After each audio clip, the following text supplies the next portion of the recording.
I'm Famke Janssen. I'm going to be on LoveLine coming up next.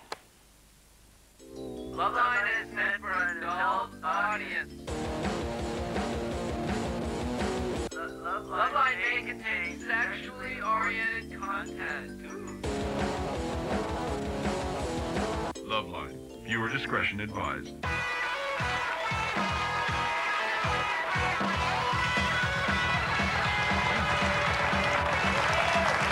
Hey, welcome to LoveLine. I am your host, Adam Carolla. This is your host. Thank you. Dr. Drew is a board-certified physician. He's an addiction medicine specialist, and he wants to help. Oh, okay, all right. All right? Last time was I had a group of brownies stuck under my house or something. Right. That's right. Speeding time. That's right. All right. Tonight, our guest is Famke Janssen. Now, Famke...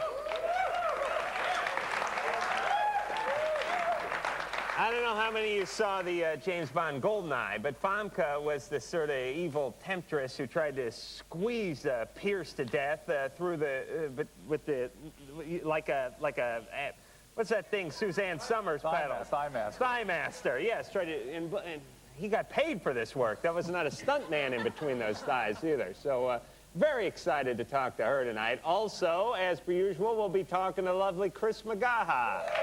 Hey guys, I'll be out here being an evil temptress to our LoveLine audience. And we will be using the magic of the Pictel system. It's down at Sega City in Irvine, and we'll be taking live questions from that location tonight. So a full LoveLine plate. You ready to get started, Drew? Absolutely. All right, Nicholas on the LoveLine phone. Hello, yes. I have a problem with erections. When I was, I guess, around 12, a female gave me oral sex, and she bit down, and I have a nice scar because of that.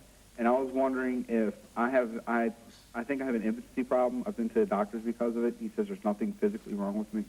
I was wondering if it's because of just recently I've been getting really sexually active. I'm not be able to get a full orgasm, a full erection. Nicholas, are you on any medications right now? No, sir. And what were you doing being sexually active at 12? That seems awfully young to be doing that, and especially with somebody that could... With fangs. Yeah.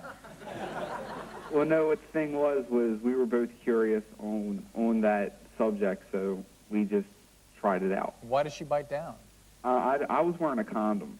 Yeah. I mean, young age, I guess I was just thinking straight. And I don't know if she choked on it or not, but all I remember is she pulled away and there was blood everywhere.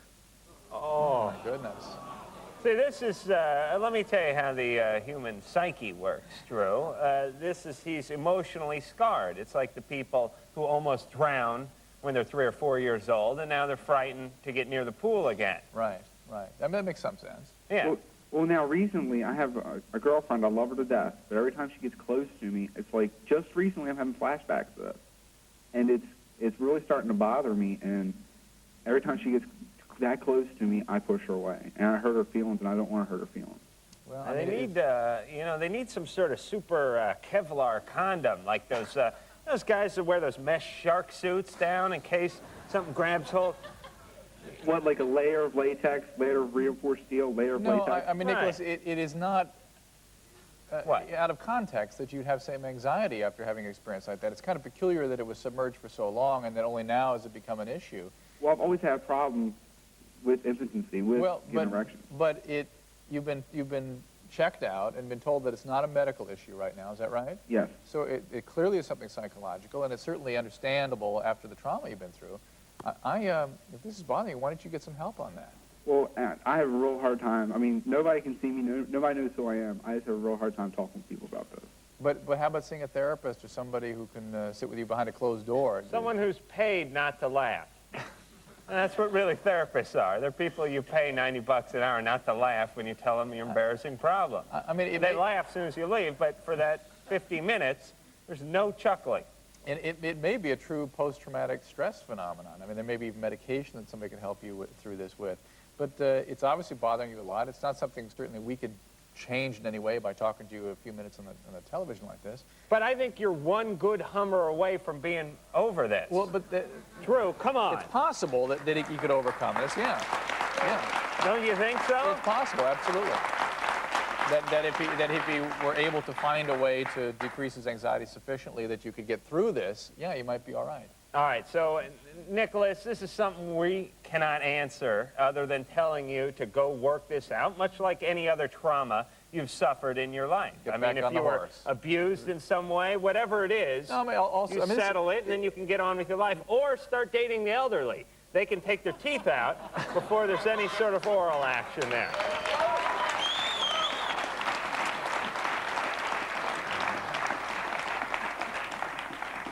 Drew, that was sound advice. Thank you. Oh, yeah, I'll sound. thank myself Beautiful. on that way. All right. So you've seen her in GoldenEye. She's got a whole bunch of other movies coming up. Ladies and gentlemen, Famke Janssen.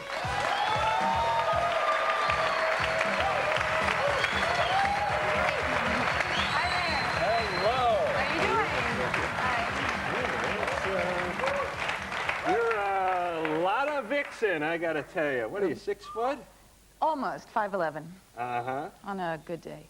Yes, yes. Well, I appreciate you not... And I'm wearing sneakers. Right. so Thank I'm you gonna for be not so tall. cutting off my genitalia by How wearing tall are you? stiletto heels. I'm 6'2". See, that's why I'm wearing sneakers. But To not intimidate you guys. from Holland, Yeah, born in Holland. and moved out here. Been out here for 11 person. years. Now, Holland is where they have the red light district. Yeah. Yeah. And you see any problem with all that legalization? No, 'Cause actually, I think that's the way it's we good. should do it. That's what I think. I think it eliminates a lot of the crime. And, you know, as we all know, people use it when they have cancer because it eliminates the nausea and different things. So I don't see any... Don't I start up. Drew will go nuts Oh. here. I think we ought to have discussions about whether illicit drugs should be legalized. I think that's a rational discussion to have, but we also need to talk about the real problems with some of these drugs. What about the prostitution? Yeah, but see, the way I see it is that alcohol or cigarettes are but just as addictive absolutely, as categorically, smoking pot. categorically true. But I unfortunately, it doesn't make sense to defend one ill with another ill. It really doesn't. No, Because but I agree so- with you. They should be all. Maybe the argument should be they should be all illegalized or all legalized. That argument can be made. Well, Legalize, I mean, that's what I think too, because why would it be up to a There's a government to roach decide going what around we back can there, and by can't the way. do? but What? they decide a lot of stuff. All right, settle down, Hatchers.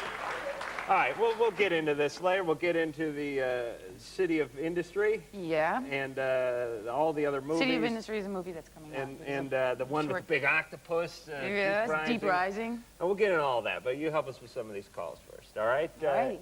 Melissa on the LoveLine phone, what's your question? My question is, my boyfriend of 4 months was threatening to break up with me because when I smoke pot, I kiss other guys and hang all over them. And I've even taken off my clothes and, stripped. And the morning after I smoke pot, I don't remember anything I've done the night before. And Very I wanna know, convenient, Yeah, yes. I think that's a really good excuse. Well, Somehow. I want to know if it's possible that I can get horny because of this, because of smoking pot, because my boyfriend doesn't believe me. I think the fact that you're naked and dry humping your friend's leg is a sign of horniness. But Melissa, Right. I've talked about this earlier in the show, but I qualify addiction as use in which there is consequence, and the consequence accumulate, and in spite of the accumulation of mounting consequence, you continue using. So there may be something going on here with you and pot, right? Yeah, but the thing is, I don't know. I seriously do not remember what I do the next day. Do you drink alcohol too? No. Just pot? Yeah, just pot, and I do not remember what I do the next day. That's You unusual. drink the bong water after you're finished? That's unusual. You have to smoke a lot of pot for that to happen, but it can happen. Well, maybe you want to try quitting it for a little while just to see if you can do without it and see what happens with your love life and the guys that... Right? Yeah. I mean, there's a real association there between your relationship with the marijuana and the things that are happening to you, right? Yeah. I mean, your relationship would be But sustained. you pot wouldn't- isn't supposed to make you amorous. It's supposed to make you paranoid. It's like, Yeah, but well, some we could have people- sex or we could eat. Here's the deal. A subset, typically, of alcoholics, frankly, people with the biological family history of alcoholism, get a tremendous euphoria from pot, almost close to what heroin does to people. And they get grandiose, and they start acting out, and it sounds like Melissa might fit that profile. Melissa, Yeah. what would happen if you, let's say, drank a six-pack instead of smoked a bong load? I probably would do someone, like right then. Same thing. Same thing. Do you want to stay with your boyfriend? Yeah, I do. Melissa's coming to my next Kager, by the way. But Melissa, is this really what you want? Is this really where you want your relationships to go? You want to act out sexually? That satisfies you? That makes you happy? No. What do you want from a relationship? I want just to have a really good friendship kind of You just thing. want to have intimacy. You want to be close to somebody. Isn't that right? Yeah. Have you ever been able to achieve that? Not really. All my boyfriends have usually Why is cheated that? on me. Why these abusive guys? Why can't you quite get it together? I don't know. It's maybe because maybe it's because of my pot and I show myself. No, I think that's a result of something. Yeah. I don't think that's Absolutely. the initial problem. Well, something is going on, Melissa, that causes you to choose these guys. You know you want intimacy. Be much more careful in your relationships. Don't be so prone to acting out sexually. That's going to decrease your chances of having the real intimacy you're looking for, the closeness that you want so much. And stay away from all substances, even vitamin C. Stay away from everything. Certainly substances are an issue for you, If it comes in a container, or you can light it, or it's got carbonation, stay away from it. Okay. You're just bread and milk of magnesia. It's all you should be living off of. Thanks, good luck. Chris, who do you have for us? I'm up here at our cappuccino bar with Tracy, and she's really nervous, so be nice to her, guys. All right. Yes, please. Okay, my question is, I had a boyfriend since high school, and before we graduated college, I felt we needed to explore as adults before we committed to each other. So we had sort of a don't ask, don't tell policy. And I moved out to California, and I've had protected sex with men, but not protected oral sex. So what are the risks of STDs there, and should I tell him at this point?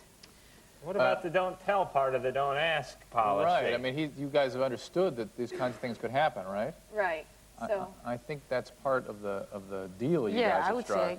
Because I figured it'd just bring undue pain if we had to tell each other when we are able to go out and explore this way. Yeah, it would be painful, yes. Yeah. Would you want to hear about his sexual exploits? No. No, then I encourage him to have sex because he's never had sex with anyone except me. So that's part of why I did this. Is he doing that? I don't think so. Okay. Well, Tracy, here's a couple issues. One is you need It's the saddest thing in the world. The couples say, look, we need to get in touch with our own sexuality. We need to see other people. We'll take a few months off. We'll go explore other experiences. The guy sits home and whacks off. and the woman goes out and has a great time. Bangs a couple soccer teams, and they get back together 6 months later. All right, but Tracy, there are a couple of issues here. One is that you need to understand that you can contract sexually transmitted diseases through oral sex. Really, any genital transmission can virtually as easily be transmitted orally. Okay? So that's possible. It's why people recommend using a condom if you're going to engage in oral sex. It's the fact. I know Adam cringes every time I say that. Oh, hold on a second. No, wait. I think I'll shudder this time. Ooh. Okay. Can I add a second part to that? And 1 second. But I do think you need to express to him that there is potential exposure. You don't so have to I should get tested. Yeah, I mean, that'd be the responsible thing. And let him know that you've been with other people, but just don't get into the specifics. Okay. And also, we had a very satisfying sex life before this. And emotionally, other men have not compared to him. But I've had exciting sex and passionate sex with these other men. And when I did get involved with my boyfriend, leading up to it was fine. And every talking to him, I'm still in love with him. But I suddenly got a sense of obligation. Like I was obligated to have sex with him, and it wasn't as good. And I'm wondering what could cause that, and will I be able to eventually get a satisfying sex life with him when we get back together? I think your guys' relationship is in big trouble. That's frankly. what I think, too. Yeah, I mean, I think neither one of you want to really admit it to each other or even to yourselves, but the fact that you wanted to be apart, that you were having these problems sexually, is a sign that the feelings just are not as intense as they used to be. One clue that a relationship isn't all that it could be is let's go out and hump strangers. Soccer teams. Yes. It sounds like she's just falling back into like the comfort zone, just because he is the emotional comfort. Yeah, that's what I think too. I would say try being without each other completely for a little while. You've got to go through that loss. As painful as it is, you guys are trying to avoid that, the abandonment feelings. get through it, be over the relationship, have separate relationships, and then maybe someday, as you say it, as adults, now having had some experience with your peers, you could maybe rekindle a new relationship. Maybe. We'll see. Okay? All right. Billy is on the Pictel system, which is, where the hell's the Pictel system? Oh, it's Sega City. Sega City, right. Hey, Billy. How's it going, Adam? Dr. Drew? Good. Listen, my girlfriend and I are thinking about using X to enhance our sex life, our sex experience, but I was wondering if you could tell me, like, what are some of the drawbacks and what it's made of? I've never used it before. We can do that. And we will see if we can figure it out after the break.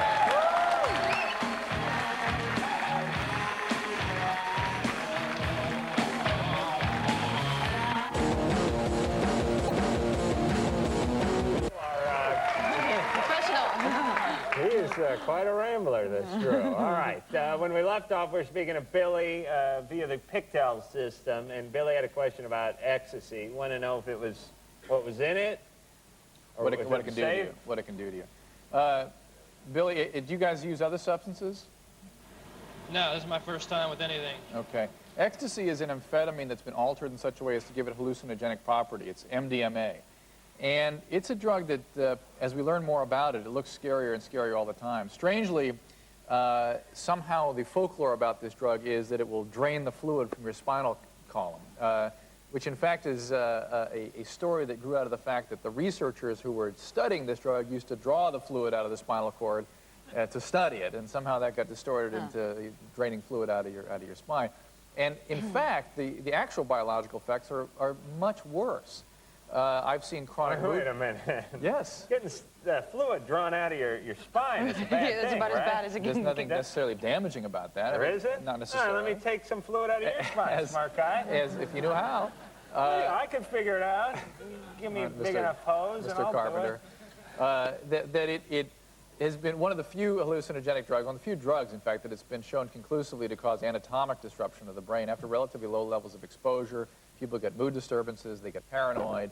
I can't say that after a single use somebody is necessarily going to have long-term problems, but it's a potentially harmful and dangerous drug. It's interesting that we go through these sort of waves of, sort of almost epidemic waves with ecstasy. People see their peers use it and have enough bad experiences with it, then it sort of dies out again. Presumably, we'll see it die out again now. It's sort of back on the scene, particularly in Southern California.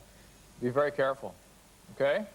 Well, don't do it. Thank you. Is that what you're saying, Drew? You know, these are up to Billy and his girlfriend. I don't want to tell people they shouldn't do it. It seems obvious to me. You don't want to tell people it seems what obvious. they should and shouldn't do. Look. You spend all night telling people what to do. What are you talking about? Well, look, I can... Doesn't he?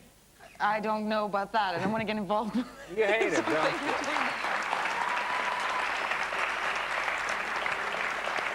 All right, Claudia. Hi. Hey. Hey. I've been taking the antidepressant Paxil for the last 6 months, and during this time I've had a problem achieving orgasm, and also within about the last month or so I've had this weird urge to perform oral sex on different men. Nothing weird about that. Other than my husband. Other than my husband. That's a little weird. Right, and this has happened twice. I mean, we have done this twice with him present. Is this also... The urge happen or the penis purge happen during that? Yeah, everything.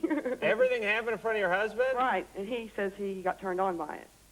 And what I'm wondering, is this also a side effect? He needs the Paxil, too. He needs the Paxil.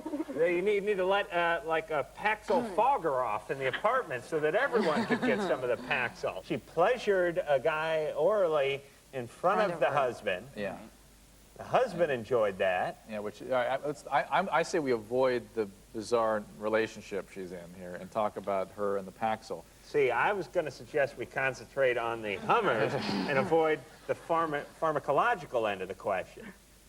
You're the deciding vote, Famke. I think we should discuss both because I think they're both All right, important right now. All right, let me talk about Quite a Paxil. Democrat. Yeah. Paxil is an antidepressant medication. It's similar to Prozac. Probably the most common side effect that troubles people is a lack of sexual arousal and or orgasmic dysfunction, which you're getting, Claudia. So Right. it is the Paxil that's doing this. I have a concern that these sort of bizarre thoughts and behaviors, it's possible it could be related to the Paxil. That people do report occasionally personality changes and things like that. So first of all, you've got to go back to the doctor who's prescribing this.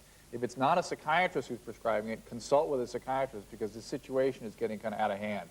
Okay, so that's my first advice. You want to talk about the Hummers? Go ahead. Well, I don't know. I mean, you're on the Paxil, but what's your husband's excuse? I don't know. He just says he enjoys watching. And was this with more than one guy? It's been twice. Twice. Right. Two different episodes. 2 different episodes. Uh-huh.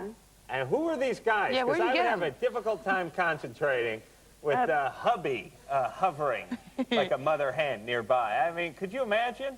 It's all I can do to focus when I'm alone, but I couldn't imagine having Claudia there and her husband, you know, reading, you know, A Boy's Life or something in the chair next to No, me. I don't think he's reading boys. I think he's watching. Right. Okay.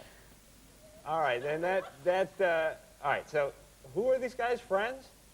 Yeah, one was a relative of his and one was a coworker. A relative of his. A relative? Uh-huh. Bizarre, Claudia. Relative.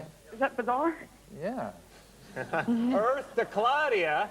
Please, what do you think this is a Roman age or something? Yes, it's bizarre when But you're see, the giving thing is, his though, cousin a Hummer. if it makes both of them happy, then why not go ahead and have a ball, you know? You know what? You know what? I'll tell you what. This is the Dutch liberalism coming out of her right now. But, I like that. But tell me if you don't agree with this, that doing those sorts of things in committed relationships can ruin them. I think that is a risk, Okay. and that is something that they both have to take into consideration Okay. and see if they. How long have you guys been going out? Oh, we've been They're married. They're married? Several years. It's hard Several even years. it's hard even to think about this relationship in the context of a marriage, right? Right. With these kinds of behaviors. No, it doesn't. How was the relationship up to this point until this stuff started happening? Kind of rocky. See, then maybe this is, you know, what needs to happen, and you take a huge risk here, and if it's going to last, then it will, and you've saved it, and otherwise it was going to Die anyway. Yeah, it was going to die anyway. All right, Claudia. Right. Don't have kids. I already do. Oh, no. How many kids do you have? 2. This has got to be the cruelest show in the world. I have 2 kids. Oh, for f***ing sake. No. No. Maybe, at least on behalf of your children, try to make this thing work out. And as I said before, go back and see the psychiatrist, will you please? And kick him in the nuts for me, would you? That's right. All right, Famke, thank you very much for showing up tonight. Thank you. We do appreciate it. Also, I would like to thank the lovely Chris Magaha. Thank you, Chris. And I would like to thank myself and Dr. Drew for doing a mediocre job. And until next time, mahalo.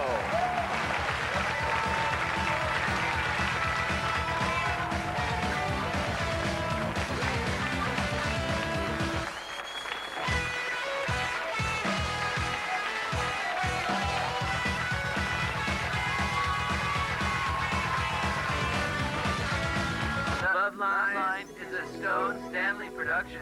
Yeah. Cool.